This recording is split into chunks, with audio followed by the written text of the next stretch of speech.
In this video, I am going to give you the secret to getting your US visa approved.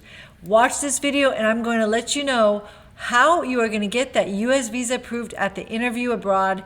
And this secret is going to get you to the approval.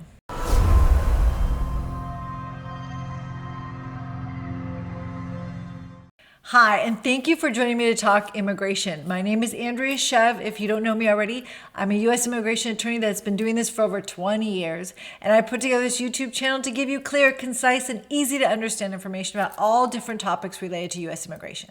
But in this video, we're going to talk about the secret to getting your U.S. visa approved at your U.S. consulate interview. Now, a U.S. visa interview is so important and can be extremely stressful. And you have such a short time to actually express yourself at that window at the time of your interview. In this video, I'm going to tell you what you need to do. And the secret is you need to have the right story. If you do not have a good story and you do not express yourself properly, you are likely going to not get approved for your visa. So in this video, I'm going to take you through what needs to be included in that story, how to modify that story, how to make that story perfect. So when you walk up to that window, you know what you're doing and you'll have the best chances of getting your visa approved. I'm also going to, later in this video, I'm also going to go through with you a real life experience of a client of mine. And when they came to me, they were denied and they were refused. And we talked about what they said in their story. And then I talked to her about what she needed to do to change her story. And we will go through how was her story before and how was her story after when she eventually got approved. So stick it out with me and we'll get to the end of this video and we'll talk about that real life example. Now, let's go through what you need to know about this big secret of making sure your story is correct. All right, so first and foremost, visa officers only have a few seconds allocated for each and every interview. You don't have that much time in order to express yourself and have a conversation with the officer. Every interview that the officer has is usually very regimented and very limited to either at most 2 to 3 minutes. So when you walk up to that window, you need to be on point and know exactly what you need to convey to that officer. They are looking to answer 3 questions. Why are you going to the U.S.? What are your ties that are going to make me believe that you're going to return back to where you came from? And 3 is how are you paying for the trip? Those are the main 3 things that the officer needs to know. They do not want you staying in the United States longer than you wanted to or you expected. They don't want you doing something in the U.S. that you shouldn't be doing on the visa that you're applying for. And they want to make sure that you have ties that will pull you back to wherever you're coming from. So those 3 questions need to be answered by you. Will the officer ask each of those questions outright? Absolutely not. They are not going to come up to you and say, so how can I believe that you're going to come back to wherever, India? They're not going to ask you that directly usually. They will just ask you one question. What is your intention of going to the U.S.? What are your plans on going to the U.S.? What is your purpose to go to the U.S.? And you have that question lead you into answering those 3 all by yourself. Now, if you don't answer those 3, sometimes the officer will lead you to other questions, but not necessarily specific questions that get the answers that they need to check the boxes. So if we know that we need to answer those 3 questions, why are you going to the U.S.? How are you paying for it? And will you return back outside the U.S. at the termination of your period of your visa? If those are the 3 things that we need to answer, then those are the 3 things that we need to make sure we tell them without even being asking in the first seconds of the interview, because we might not get another chance.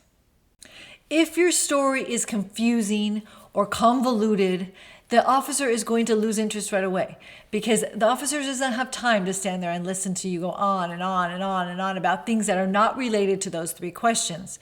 They want to make sure that they get the information they need.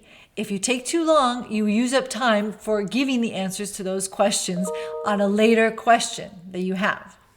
If your story is unclear or inconsistent, the officer is going to lose interest or not believe you. So you have to make sure as soon as you start answering questions, just even the first one, you are clear and concise and consistent along through the whole interview. You must make sure to answer those 3 questions when you're responding to the officer.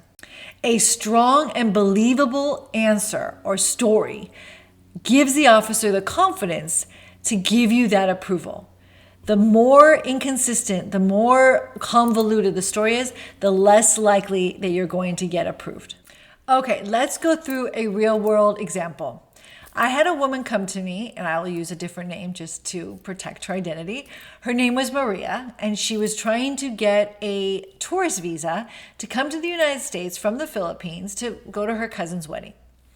She came to me and she told me that she went to the interview and the officer asked her, what's the purpose of your travel to the US?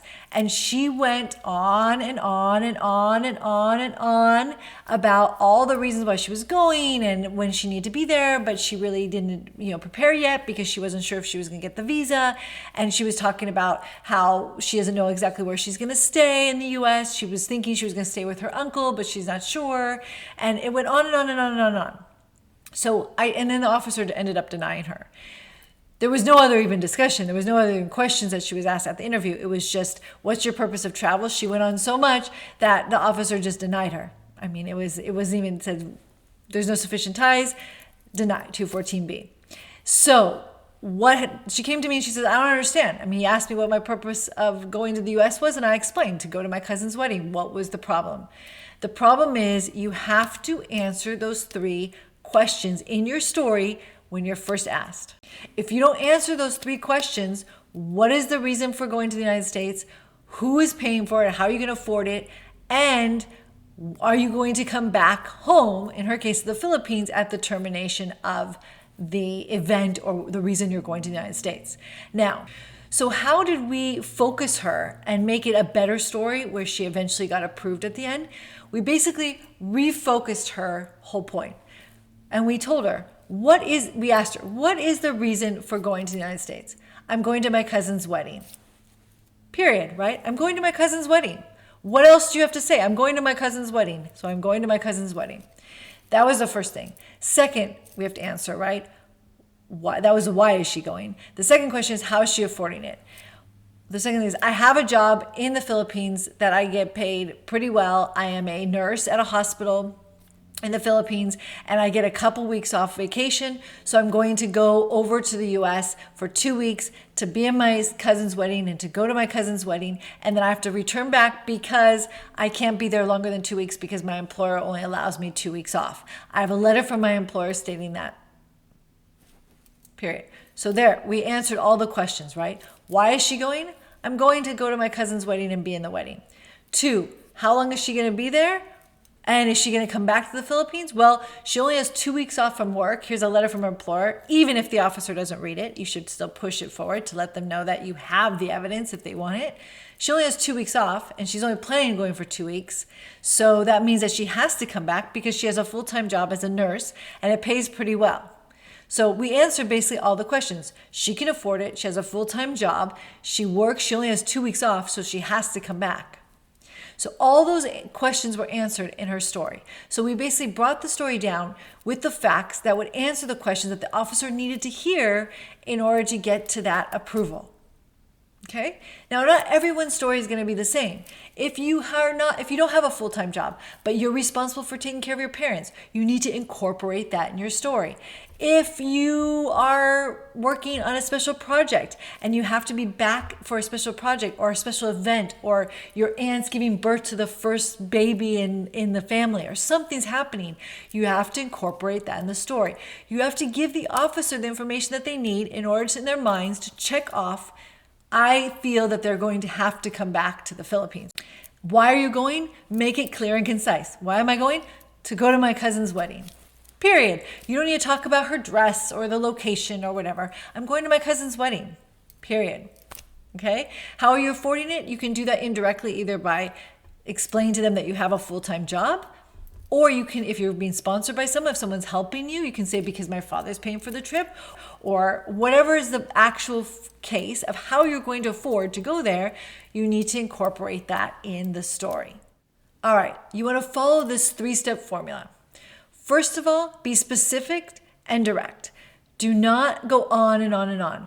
You want to make sure that your answer is concise and specific and clear. Make sure you show home ties back to your home country.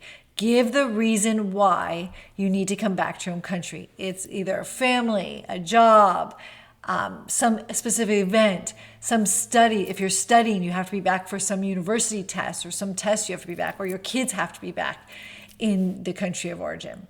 And 3, be confident and be truthful. If you hesitate or you get really nervous, the officer is going to be tempted not to believe what you're saying.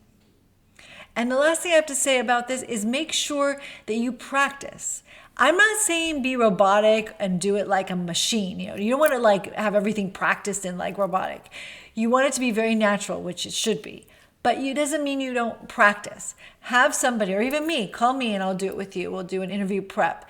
But practice. Try to get your answer, your story, to one sentence. One long sentence that incorporates the 3-step formula. Alrighty, there it is. There is your secret to getting you your U.S. visa approval at a U.S. consul abroad. The story matters. The story is key. The story is the ultimate in getting you that visa approved. So let's recap one more time before I leave you. You have to incorporate in your story, which is the first thing that's going to come out of your mouth when the officer asks you, what is the purpose of your travel to the U.S.? Be specific. Show ties to your own country and be confident with your answers. Make sure you cover why you're going, how you're paying for it, and why you will return back home. Make sure you cover those things in your story. Practice, but don't become robotic. Okay? I am going to put a link below this video of a free visa interview guide and checklist. Please take advantage of it. Also, if you want help from me directly preparing for your interview, please don't hesitate to call me. We will absolutely set up a consultation with you, and I will go through with you personally this whole process and then some to try to get you to a place that you're comfortable with getting that visa approved at your interview. We will work together on your story. All right. Thank you so much for watching. Please subscribe, comment below, give me your outcome. I want to know how your interviews went. Please let me know below this video how your interviews went. I love reading great stories. And if they're not great stories, then how we're going to make it better the next time you go in. Thank you again for watching. Please reach out if you need help. And good morning, good afternoon, good night, wherever you are in the world. And I'll see you in my next video.